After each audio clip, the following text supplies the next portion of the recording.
È successa qualcosa che già in tempi non sospetti, quindi all'inizio dell'anno avevamo denunciato come sindacati e in particolare come CISL la sicura mancanza di personale e quindi i possibili disagi. Non ci hanno ascoltato e questo è il risultato. È stata una domenica di passione quella appena trascorsa all'aeroporto Marco Polo, con code e disagi per passare i controlli. I nastri per rendere la fila ordinata erano solo un miraggio perché l'incolonnamento in attesa di passare i varchi si snodava lungo tutto l'aeroporto. Una giornata come ce ne saranno molte, denuncia la CISL, che aveva già sollevato il problema della mancanza di figure professionali.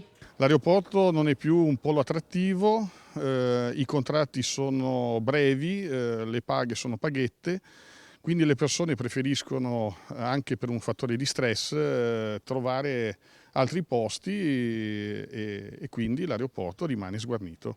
L'aeroporto ha bisogno di essere seguito da capaci e non da incapaci. Per il rappresentante dei lavoratori, i prossimi mesi sono destinati a peggiorare. Io credo che sia oramai tardi qualsiasi tipo di magia. Il carico di lavoro sarà riversato sui lavoratori che attualmente con il senso del dovere riescono a mantenere ancora decente il servizio.